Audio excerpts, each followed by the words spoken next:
O diácono Vinícius, querido povo de Deus, eis que vos anuncio uma grande alegria que será para todo o povo, disse o anjo. Hoje na cidade de Davi, nasceu para vós um Salvador, que é Cristo Senhor. Feliz Natal. Isso é o Natal. É a entrada de Deus na história dos homens. Nessa noite santa, nessa noite feliz, como canta já tradicionalmente a igreja há tantos séculos, nessa noite feliz nós teríamos muitas coisas a serem ditas a partir da riqueza desta liturgia.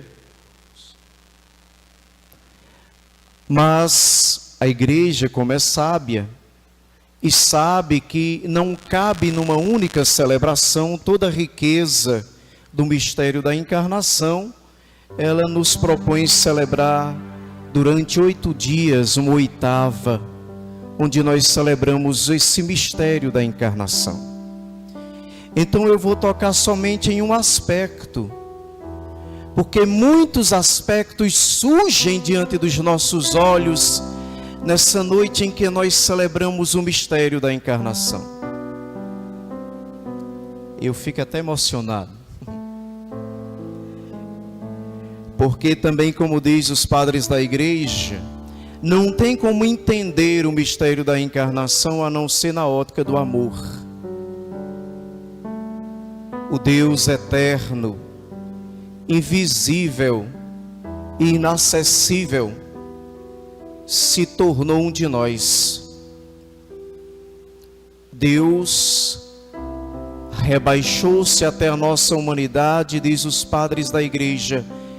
Deus se fez homem para que o homem seja como Deus. O processo de humanização de Deus, o processo de rebaixamento de Deus é para elevar-nos à sua natureza.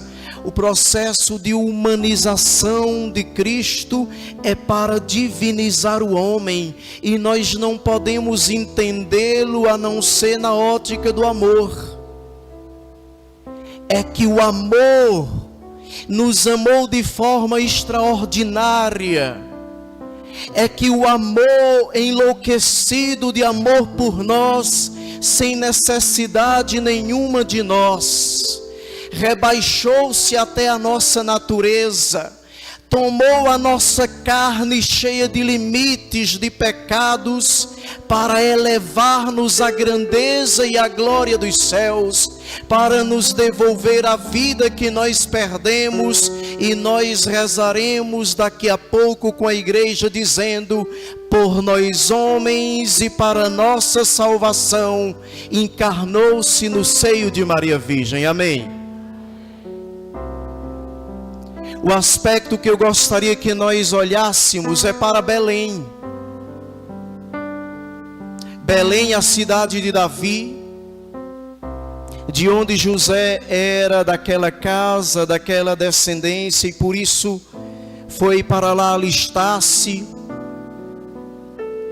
E em Belém, onde nasceu o rei Davi outrora, que juntou o povo de novo que havia sido disperso. Em Belém, a casa do pão significa Belém. Em Belém, na casa do pão, Deus dignou-se vir até nós, e um filho nos foi dado, diz o profeta Isaías.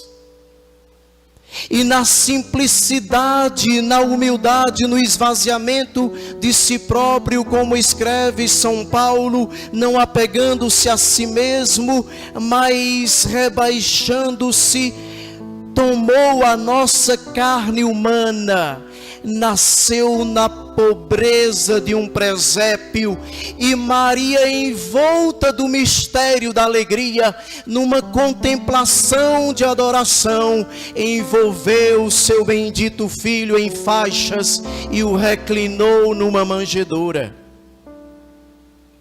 E todo mundo sabe o que é a manjedoura. A manjedoura é um coxo. era um lugar onde se colocava a comida para os animais. Mas desde aí existe um sinal do céu, porque disse os anjos, disseram aos pastores: eis o sinal de Deus para vós, encontrareis um recém-nascido envolto em faixas e reclinado numa manjedoura. Jesus, a palavra eterna, o Filho eterno de Deus, Deus humanizou-se e nasceu num coxo, na casa do pão, para nos dizer que o homem só tem vida se alimenta-se dele. Amém? Gente, isso aqui é um sinal daquilo que aconteceria. Aliás, toda essa narrativa é marcada de sinais. Jesus envolto em faixas quer também lembrar o dia de sua morte, quando ele será envolto em faixas. Jesus rejeitado, cujas portas se bateram, também é um sinal daquele que será rejeitado e condenado ao madeiro da cruz. Jesus, pobre de todas as coisas, é também um sinal daquele que em sua pobreza absoluta entregasse a si próprio no Calvário. Jesus deitado na manjedoura como alimento para os animais é um sinal de que ele é o pão vivo descido do céu e que todo aquele que dele se alimenta terá a vida eterna. Amém? Gente, há 800 anos atrás, São Francisco, enlevado por esse mistério da encarnação, porque também na espiritualidade franciscana, duas coisas da vida de Cristo estão extremamente unidas, fazem parte da espiritualidade: o mistério da encarnação e o mistério da cruz, unidos entre si.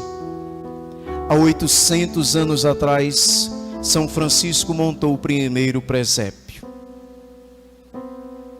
Arrumou um boi, um jumento, uma manjedoura e chamou um sacerdote para celebrar a missa, para dizer uma coisa para todos nós: que o Natal acontece no altar. Como por meio do ventre de Maria Santíssima, o Verbo se fez carne e habitou entre nós, por meio das mãos dos sacerdotes, em cada missa, Deus se faz presente na história, e nós podemos nos alimentar dele mesmo. Isso é o mistério do Natal. Em cada celebração eucarística, assim como outrora ele se apresentou na fragilidade da criança, de um recém-nascido que dependia de todos, hoje Deus se apresenta a nós na fragilidade do pão eucarístico, que nós podemos dissolvê-lo com um aperto em nossas mãos. Porque o Deus grande e inacessível se transformou em humano, para que nós contemplemos a sua face e nós sejamos salvos. Amém? Mas eu gostaria, meus irmãos e minhas irmãs, que cada um de nós, cada vez que participarmos deste altar, recebendo o mesmo Filho de Maria Santíssima na Santíssima Eucaristia, não o recebêssemos de qualquer modo e não enchêssemos o nosso coração de tanta tralha e preocupação mundana, que fôssemos incapazes de recebê-lo com adoração. Cada cristão deveria comungar do jeito e com os mesmos olhos contemplativos com que Maria reclinou seu filho na manjedoura. Esse é o Deus feito gente, e em cada Eucaristia nós podemos dizer: este é o Deus feito pão. Amém? Que a Virgem Santíssima nos dê esse coração